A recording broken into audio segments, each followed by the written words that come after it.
We're on the same side today. All right. As my boy Matthew would say. Oh my gosh. You're going to have to start paying him royalties.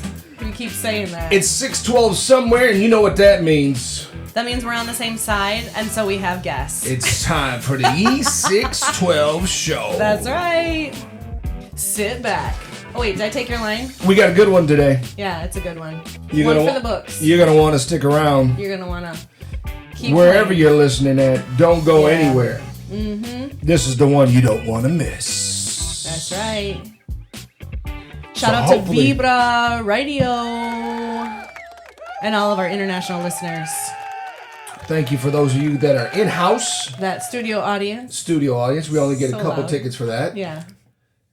But we just And they get sold out real we fast. want to welcome you to the E612 show. That's right. And yeah, we got a good one. Mm-hmm. Today we're talking about... What are we talking about? I don't know. Repeat after me. Listen. Repeat after me. Repeat Keep after listening. me. Tune in. Stay tuned in. That's Stay right. tuned. Keep listening. Say I am I am somebody. somebody. I am I am a warrior. a warrior. Therefore I am Therefore I am victorious. victorious. And that's because I am And that's because I am a child of God. a child of God. Yeah. That's right. Mm-hmm. Warrior. That's our warrior sound right Something there. pray. That's our warrior sound. We're going to get right into the show. It's been a great series. If you have been listening, have you ever found like a good Netflix show or like a series that you like binge, like a good, like you're like, I really need to go to bed, but I just want to know what happens. I got to watch one more episode. Right now, it's some Marshalls. Yeah. Mm-hmm. Maybe you're like in the Madison. Mm-hmm. That's a good one. Or Shrinking. Yeah.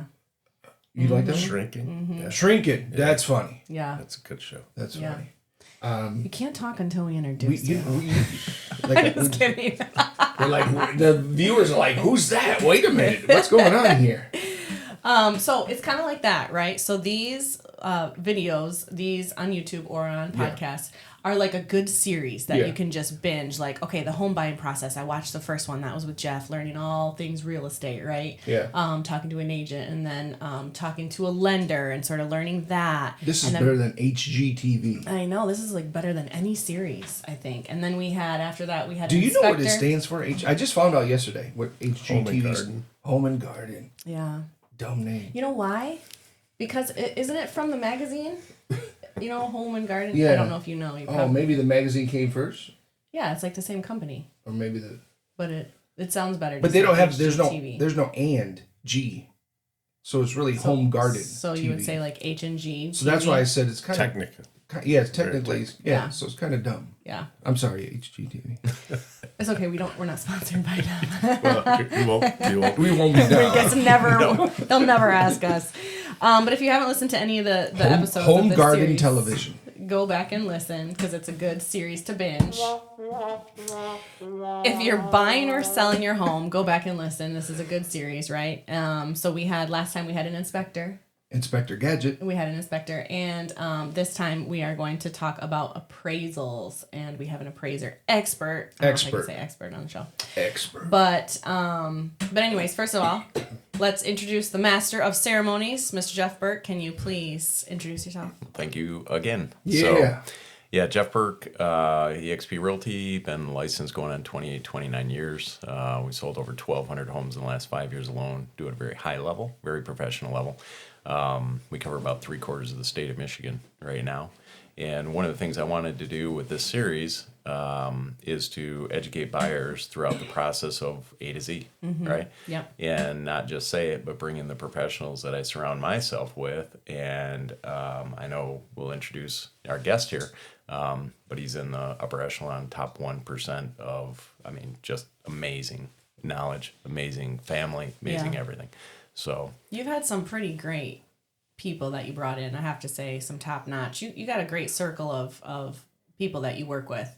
And so when people call you and reach out to you, they can tap into all these other great, great Resources. people in the industry. Yeah. Yeah. Yeah. And so thanks for for being the connector and bringing him on the show. My pleasure. Yeah. This show's sponsored by Jeff Burke and Associates. Yeah. Do you have a button for that? I thought I was gonna be. Push my button. And so that was a good segue. So you introduced yourself, and now our special guest. Can you introduce yourself? Oh, my name is Doug Petroff. I'm with Petroff Appraisals. I've been in business All your life. Yeah. Petroff. Hold Petroff. on. All 20 years of your life. Yeah. I'm going to go off script there, but Petroff, what's nationality? Macedonian. Okay. Yeah. That's cool. 33 years. I started when I was 5. Yeah, So, nice. you know. Nice. Yeah. Jeff did too. Jeff did yeah. too. What did you guys have, like conversations in the sandbox or Yeah, something? exactly. We did. Yeah. We were building Houses. Yeah, we were building houses. sand houses. Yeah. How much do you think this is worth? Demoing I could it, sell that. building back up. Right. Yeah. I'm past president of the Greater Lansing Association of Realtors. Nice. And current president-elect. They were like, we need someone to do this really well, and we don't trust realtors, so they brought in an appraiser. Yeah. I'm just kidding. Yeah, so I've been doing this a while. I'm a 4th generation president. My grandfather, my dad, my stepmom, and cool. myself. That's awesome. I also sit on the Real Property Valuation Committee with the NAR. Mm-hmm. And what else? Do a What lot, else, man. Jeff? What else does he a do? lot. Yeah. I specialize in litigation work, Mm-hmm. which is a big umbrella, and private work. That's kind of my niche that I got into during the crash. So how did you get involved in what you do now? Ooh, I don't know if I had hair back when When you first started? started. yeah. Like an I did. afro? He was dressed for Yeah. Yeah, it was more of like a skullet, kind of sexy. But perm. I can see the perm. a Yeah. perm skullet. Yeah. My dad was president at the time. I had just finished playing baseball at Michigan State and was ready to transition into, my adulthood. What position did you play? Second. Nice. And which we have an alumni. Who's on first? At that point, it would have been Todd Menard, maybe.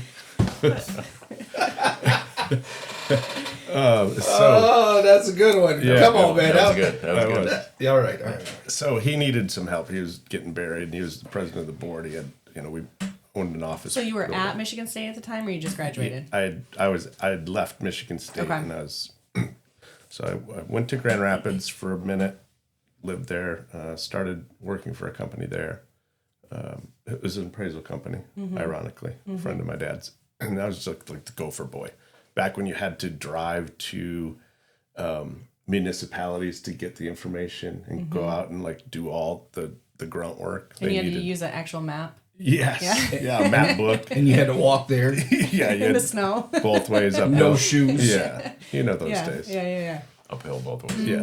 Yeah. So yeah, and then I came back and just started working for him and just kind of rolled into it. Cool. It's been a good ride. I worked with my dad and my grandpa, so I was very fortunate to have the family business going and stuff. So Now, do you have kids? I do. I have And are 7. they like destined? One of them's destined Absolutely not. to. No None way. of them? No. Oh, man. No, they're all doing their own thing, and I'm happy for them. Yeah, that's so cool. yeah, my wife, I'm married. My wife works for Hamp Matthews and Associates, environmental consulting firm. Nice. She's their COO, and we have 7 kids that range from 34 to 23. Cool. One graduates in 2 weeks. Another one gets married in less than a month. Another one got engaged over the weekend. Busy. Yeah. Yeah, that's awesome. A full life. It's a lot. They're all grown and gone. So, Yeah. Is anybody far? my son lives in New Jersey. Okay. Yeah, So that's the one who furthest. just got engaged. Yeah. Yeah. Okay. No, he's a Jersey boy. Yeah, he's a Jersey. Now it makes sense. Yeah. No hair. There you go. Yeah. That's why I keep mine short. That's what I keep my Hey, shirt. this one's for you. So then, how did you guys start working together? How did you guys meet? Do you remember when you Well, were 5? I mean, like you said, I mean, it's like I know his mom or his stepmom, Yeah. right, and his dad, and just amazing people. and I've referred a lot of business to his dad and everything, and it's just continues to go. So like when people ask me like, hey, you know, do you have a good appraiser? There's like a handful of people. That's why when I called you, it was like, you're like, oh man, that's nice, right? But it's like, there's a handful of people that I refer to, because it's like, as I say, there's a difference between, and this isn't like, it shouldn't necessarily be this way, right? I say, maybe I'm wrong, but it's like, there's a difference between having an offer on a home, an appraiser going to appraise for that value, to find that value, and there's a getting an appraisal prior to having an offer, maybe not even being on the market, because it's like, okay, here's the comparables and kind of in this area. So is it spot on? Is it not? Is it too high? Is it too low? I mean, there's such an art, to that. So it's like our comparables that we get obviously we get an offer, and I feel like it's a little, not easier, but it's like, okay, here's our mark. Can we hit it? Right, type deal, and so let me know if I'm wrong, right? Okay. Which is good for that. So, anyways, off market, need an appraiser. I know that the people that I recommend are going to give them rock solid numbers, right? They're going to give them great, just spot on, fair market value. This is what you get. No, like I say, red light, green light, no yellow, right? No in between. This is it. So, I'll let you. Finish that for me. No, that's a good point.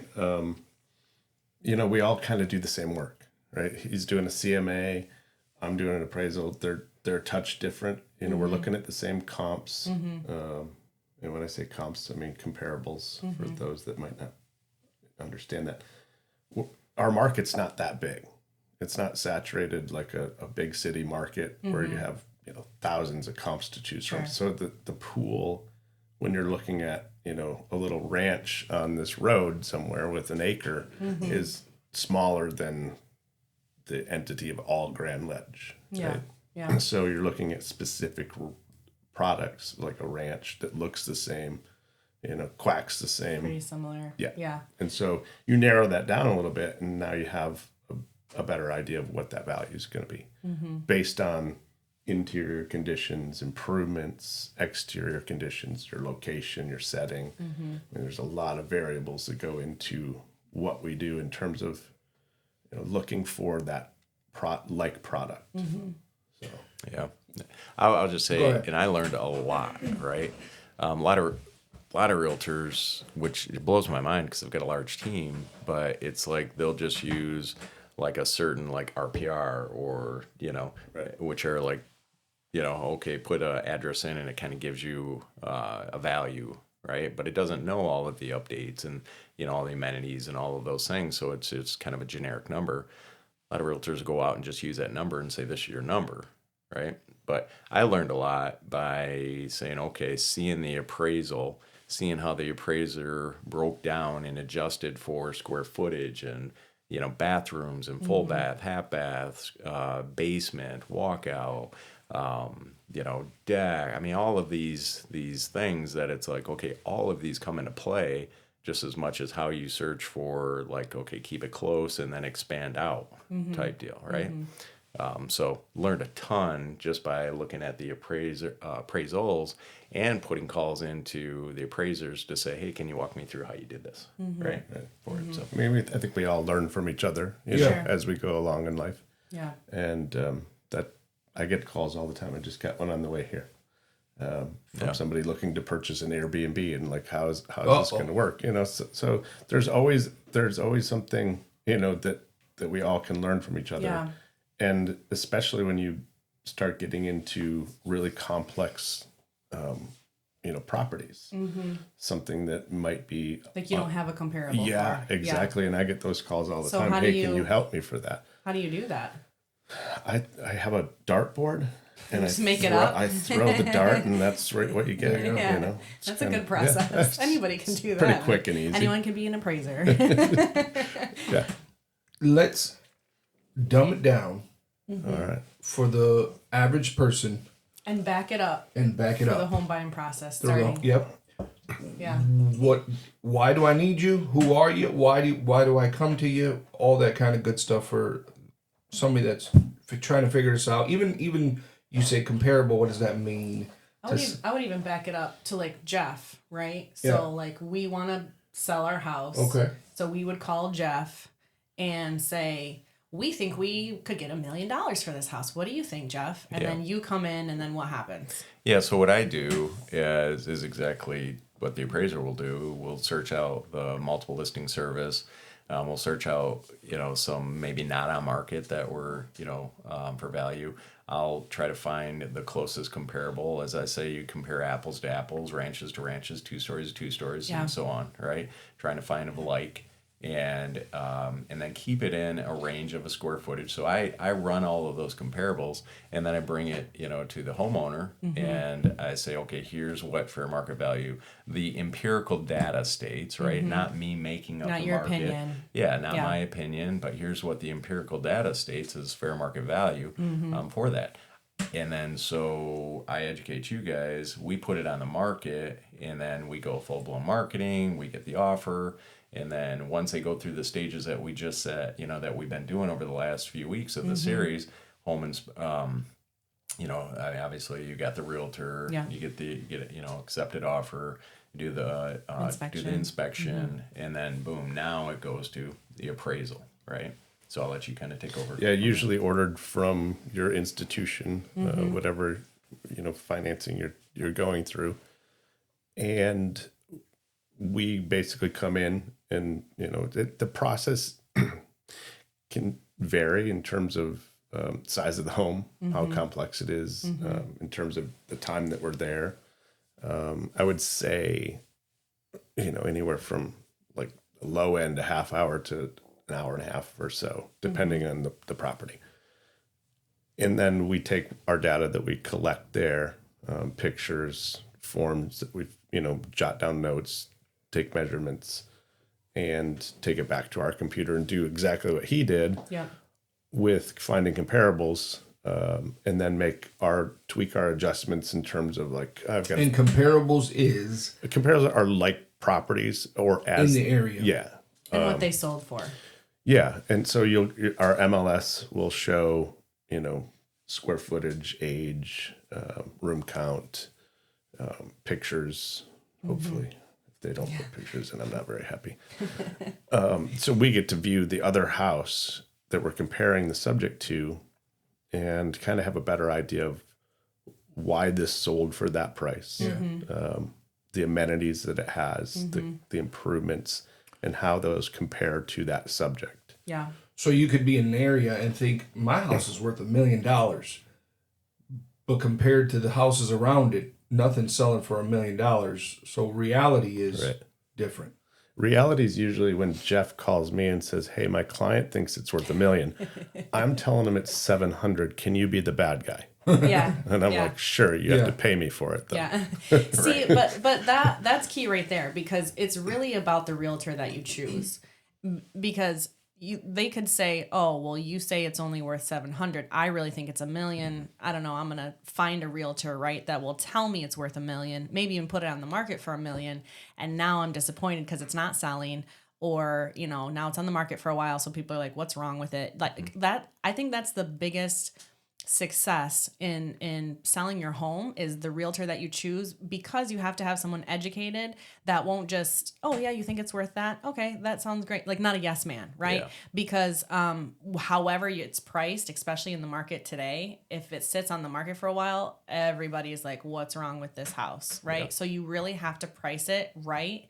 And in pricing it right, you have to have the right, real estate agent that knows and does their research and is educated, and that can educate you too. Yeah. Well, I don't know how many agents I compete against that I'll ask the seller, "Hey, did they show you any comparables, any empirical data to support anything?" The price. And they're like, "No, they didn't show me anything. Yeah. They didn't do their job." Yeah. Right? And I always tell them, it's like, my job is not to put a sign in your yard to swing. My job is to put a sign in your yard to sell your home, so you can move on to the next phase of what you want to do. Yeah. Right? You'll get an agent that just wants to come in here and say, "How much do you want?" Perfect, cool. My sign will swing. Why? Because I'm going to get 2 to 3 buyers off from your listing from drive-bys. Right. Right? So if I can get $2 to $3 million buyers, do I care? Do they care about selling that one house that's overpriced? Yeah. No. Right? I do. I've literally told people, I'm not your guy. Yeah. And I've had them like, I mean, no lie.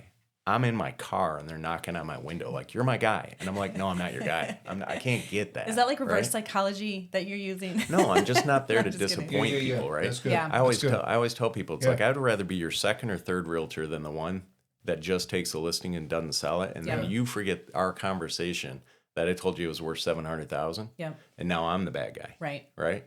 I'm the guy who couldn't sell it. Right. Right. I mean, we don't sell so many properties by overpricing them. We Yeah. price them right. We just got into 3 bidding wars over the weekend. We just got 32,000 over the asking, which I thought those days were almost over. Yeah. Right. I mean, it was like, what is Yeah. going on? I mean, Yeah. and it's like, it's beautiful for the seller. Sure. But that's a proper pricing strategy. Yeah. Yeah. So explain to the listeners what happens when, okay, let's say you did the research and, or another realtor, let's say, listed it for $1 million, and then the appraisal comes out and it's worth 700,000, and they've already had an accepted offer maybe at $1 million. So with that difference, what kind of happens with the in between? Can you explain that kind of process? Yeah. That's a great question. Yes. So there is a process called an ROV. It's a reconsideration of value that you can file with your mortgage lender, that they will come back to the appraisal and say, can you reconsider it based on these things? There has to be evidence. You can't just be like, I want higher number. No, maybe you missed a comparable that was off market that the realtor didn't tell you about, that you don't know about, stuff like that. Mm-hmm. But generally it just gets worked out with the realtors. Yeah. They Because go, the bank won't loan it to you, Right. correct? If it's not worth X amount. and the process of why they want an appraisal is to ensure their loan is safe. And they're not just going to be like, oh yeah, we trust. Because you even guys. if they say one thing, they say one thing. If the bank says that's not No, worth we're gonna that, give, I'm yeah. not giving it to you. Right. Yeah. At the end of the day, the bank, kind of holds the cards of, do I want to make? I need to make sure this loan is secure Yeah. before I lend the money. I mean, it's not a bad business decision. Yeah. Yeah. Yeah. So when last time we talked about inspections, and that's something that a buyer would pay kind of through the process. As far as appraisals go, how does that work out in the home buying process? Is it paid as they're doing the process? Is appraisal work? Like, how does that work? So do you want to answer it or? Yeah, you go ahead. Yeah. So sometimes it depends on the lender, right? Mm-hmm. Some lenders require that paid up front. Some lenders will just roll it into their closing costs, right? At the end, what they have to bring it to close, right? So it just depends on your lender. So that's a buyer ask your lender question, Yep. right? That they don't know. I mean that could range. Tell me your range, Yeah, type deal. But Yeah, I just refinanced our cottage, and I had to have money in my account for the appraisal that went out. Did you do it yourself? Yes, it was $1 million. I think it was only worth 700,000. No, that's Yes, cool. unfortunately, you can't do that. That's against every ethical Conflict of Yeah, interest. I wouldn't even. So let's we're gonna wipe that from the tape. hence the niche. He did not do it himself. Okay, so we talked about kind of how you base your values on. You don't just make them up, right? You do your research. You Right. you do your. But let's go back to if there isn't a comparable. Like, let's say there's a water Right. park in the backyard that there's no comparable to, right? Well, how do you just kind of You get creative. price it out? Like, how much would this be if I? Yeah, like a cost to cure minus Okay. depreciation, maybe type thing. There are so many complex homes out there that I always seem to get.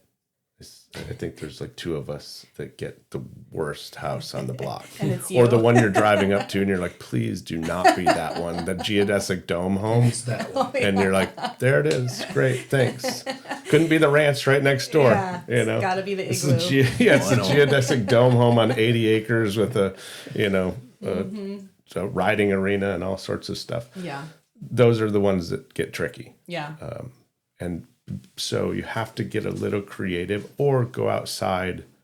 But even being on the same street, block, whatever as a house that's sold for such and such, Does it still in doing comparables? Does it still? I mean, can you say, well, this does have the water slide in the back, so it's going to be, or Right. the dome is over.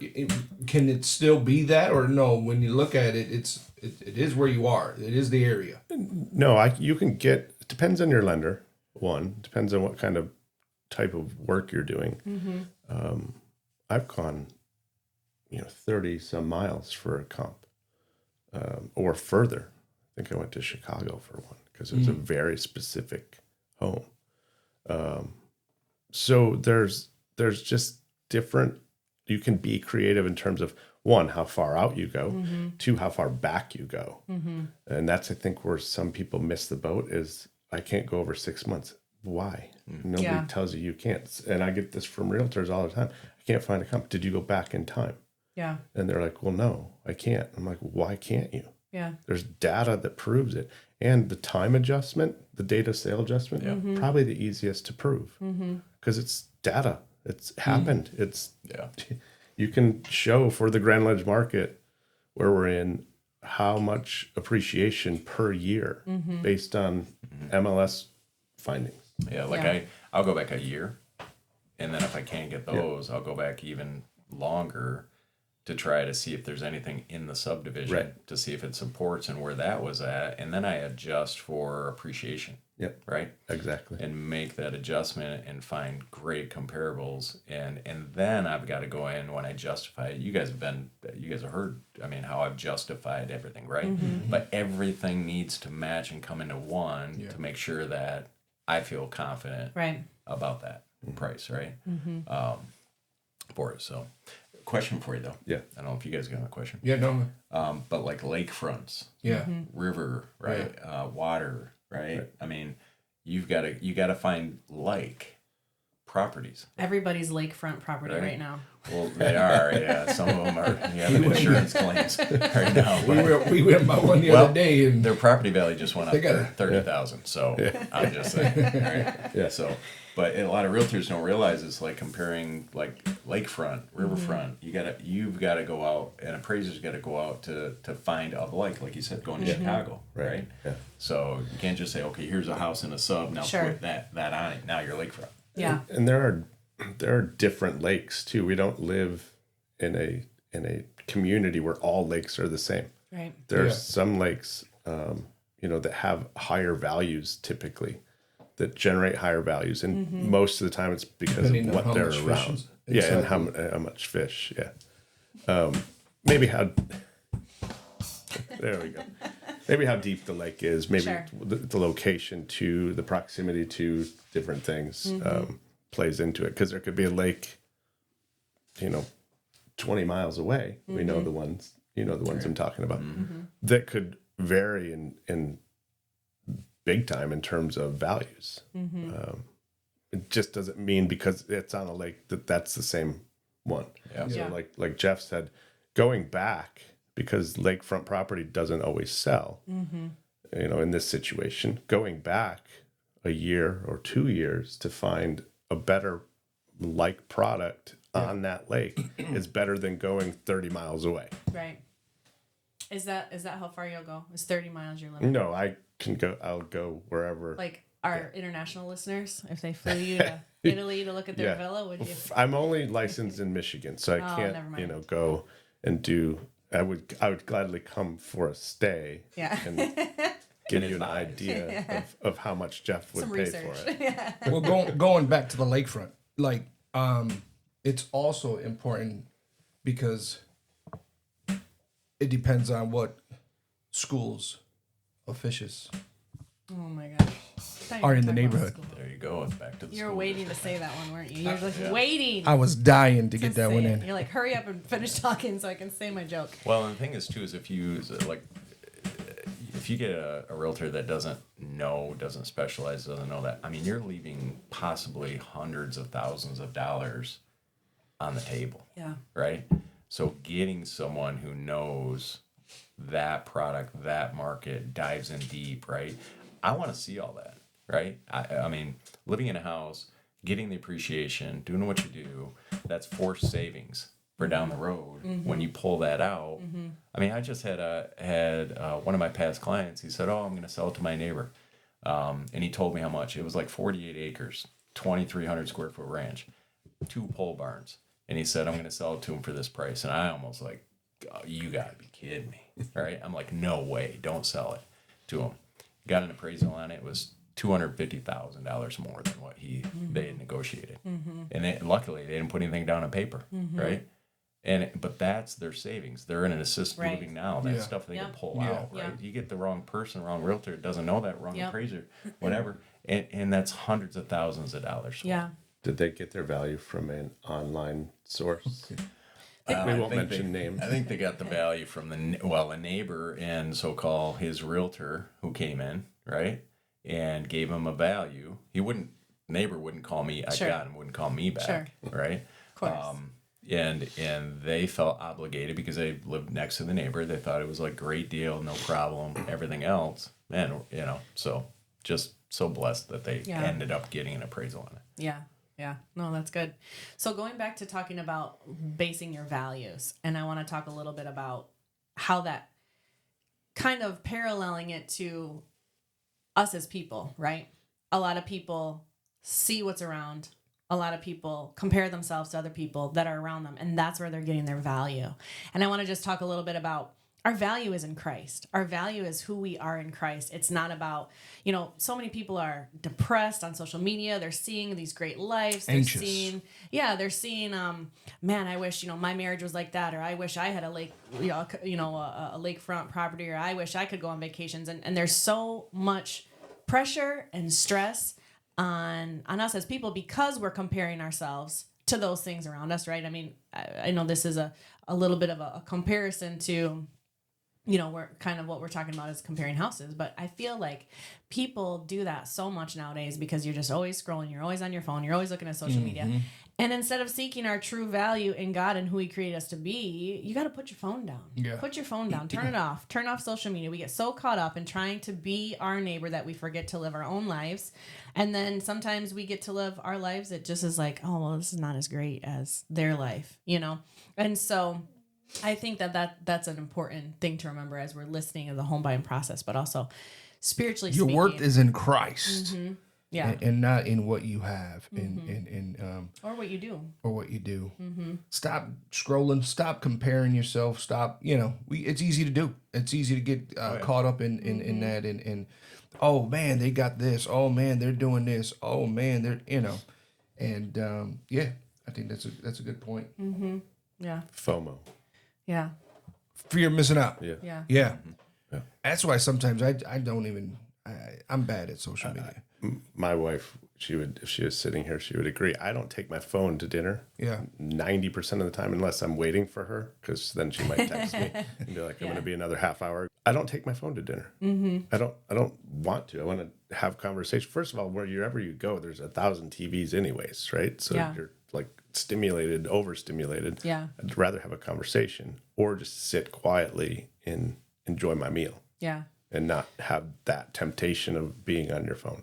Do you know the other thing that I've been doing a lot lately is just watching people. It's so fun. Like people just don't do it anymore. You just you're waiting 2 minutes and you just hurry up and Wish get your we could phone go to out. the airport without getting a ticket like we used to. Yeah. Because that's the best place to Totally. watch people. Totally. When we were younger, we would go to the mall. Yeah. And we would just hang out there and and just sit and watch people. We'll probably try to pick up girls too, but we were just, mainly we were just watching people watching. Just you just make up stories in your head of Who Keyword they try. are. trying. No, that's good. And I think it's just, I think it's something that creeps in, right? You don't even realize you're kind of comparing yourself to other people and you're only seeing how great they want to That's it. show you, right? They don't, you're not seeing the things they're missing out on their family because they're working all the time to have the big house or the car or whatever, Right. and you're not seeing all the background. You're just seeing what they want you to see. And then you compare everything, your ups and downs to their, what do they say? Their highlight reel, right? And so we're getting our value from that and we're starting to, it really does creep in. I think sometimes we don't realize it. And a lot of these generations too are depressed or anxious and they don't need to be. And so anyways, for the listeners, is there Yeah. anything a homeowner can do to have a higher appraisal when selling? I would say the one thing I would suggest, if you've made improvements, and this falls on your realtor too, the improvements that you've made over the time will determine which are relevant. Some people are like, "Oh, I changed out the light switches," and did you update the electrical? No, I just changed the plate covers. Okay, neat. Have that available to the appraiser, because while we are kind of inspectors and slash like Inspector Clouseau doing our deep dive into your house, we might not catch everything. Yeah. And I'm not going to. So in other words, you're saying note what they have done. Yes. Yeah, I'm not going and give it to you. Pretend I know furnaces. Yeah. And I might not know that your furnace is a year or two old. Sure. But just by looking at it. But if you tell people, a new furnace, we put a new roof on, we got new windows 10 years ago, all new blown in insulation, whatever you've done, it helps the appraiser establish where within the bracketed, in a perfect world, you bracket your comparables. You got a little high, a little low, and then you're meshed into a median value type thing. Yeah. It helps determine which way that goes, right? So there's your maybe higher value because you've done a bunch of improvements, and that might swing it, towards maybe the higher end of the comparables that you've found, if that makes sense. Yeah. Yeah, like I've told, because people ask like, oh, well, I put a new roof on it, so $15,000.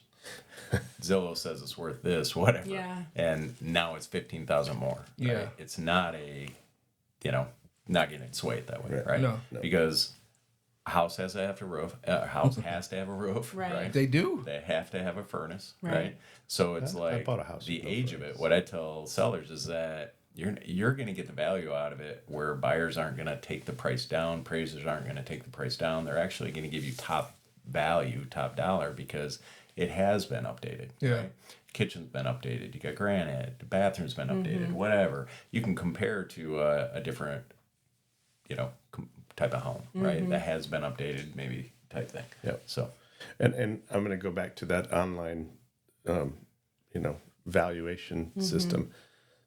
I would be very careful when you look at those, for the listener and the watcher, to be very careful with those, because those algorithms are algorithms. They're not specifically tailored to your house. Right. And so you're taking value from a algorithm that might be not like of an area, instead of honed right to your home with either the improvements or the improvements that you don't have. There's a lot of houses that we go through, and they're like, well, I updated my kitchen. And you're like, when? In the 80s? Like your wallpaper. Yeah. What year was that? And that trend is back. That's cool.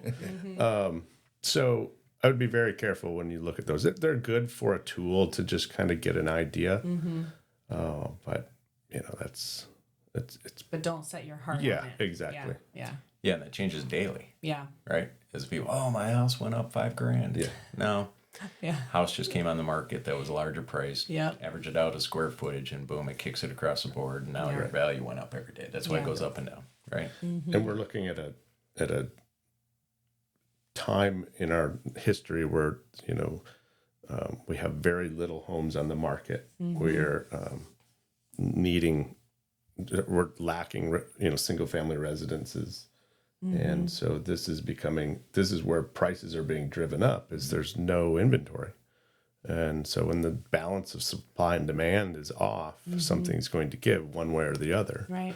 And that is not an equal field that we're on, and have been for quite some time. Yeah. And I don't So know. what do you feel right now? The houses are worth Your house? No, $1 million. who wants to buy it? The housing market In general. in general. Like, what do you? Yeah, it's seller's market Yeah. all day long. Yeah. Because we've had and still have a shortage of inventory. I think we've got just under 600 homes, active homes for sale in the whole Tri-County area, right? Healthy market, I always say, is anywhere from 12 to 1,500 homes. Wow. We are a ways away from that, Yeah. right? So, I mean, we're 3 million build jobs short from where we need to be, right? That's where we're working with municipalities, trying to get the permitting process and all of the, affordable housing. And I'm working with working with MISHDA, working with the developers, so much going on right now. To try to come up with affordable housing, as well. And a lot of the developers and construction where it's like, okay, they moved into, well, I can build this house for $300,000-$500,000 and make more money, but yet now we've got that move up buyer who bought the first time home can't move up, Right. Because the inventory's gone. And investors came in and bought those up, buying them cash, right? So they couldn't compete. So a lot going on. Yeah, and I'm on another radio show every once in a while, and the question's always asked, like, is there affordable homes out there? And I always say yes, there are. It just might not be mom and dad's kitchen that you're going to move into, Sure. Yeah. right? It's not going to have the granite and the quartz. The and HGTV. Yes, it's not going to look like straight out of Yeah.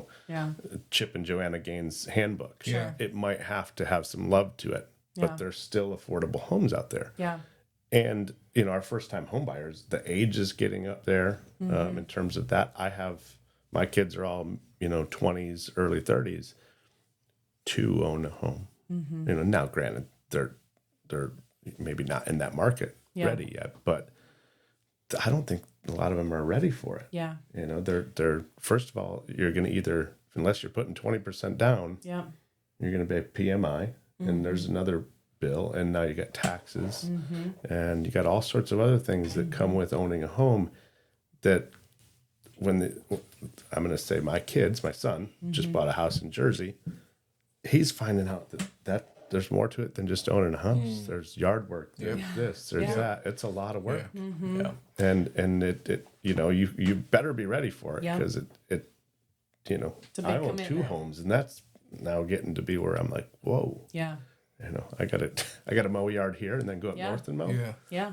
But Has anyone ever thought your appraisal, like, you were off? And Never. Happens all the time, right? Yeah. Oh, everybody. sure, what do you mean? How does that work? How do you handle it? just don't answer their call. Just show them the research. Yeah. Because that doesn't lie. I mean, right? I'm always open for discussion on Yeah. stuff, right? I'm not perfect. I don't claim to be. I'm not one of those guys that's like, $205,523. It's like 20 cents. Yeah, exactly. Yeah. I'm open. If you have a question, I'm happy to answer it, and look at your side of it. Doesn't mean I'm going to change my mind. Yeah. I think we've been in the business long enough to know that, like, we do a pretty decent job, and what we do. I don't pretend to be an engineer. I don't come to your work and tell you you're doing things wrong. Sure. I would have a discussion with you about it, like, how does this work? Yeah. But at the end of the day, I'm an expert in this field, just like Jeff is. Yeah. We do our part to educate ourselves, to stay up on trends. Yeah. It's good. To I'm in Home Depot all the time for a lot of different reasons. Probably I could tell people it's aisle 4. Yeah.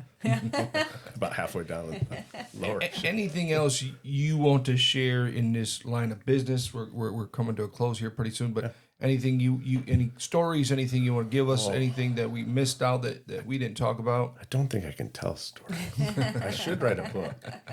There you go. I think I could Save it write for a the pretty book. decent book. Yeah. Save it for the book and then retire at your cottage. There we go. Yeah.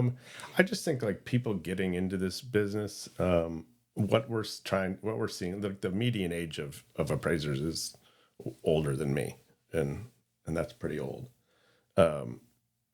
I think what we're seeing is when people are getting into this business, they're skipping straight to commercial, maybe, Sure. or doing something maybe like more of a niche somewhere else.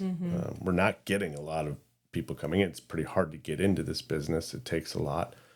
We have continuing education hours that are through the roof, and is that every year? You have to take every it? 2. Okay. Yeah.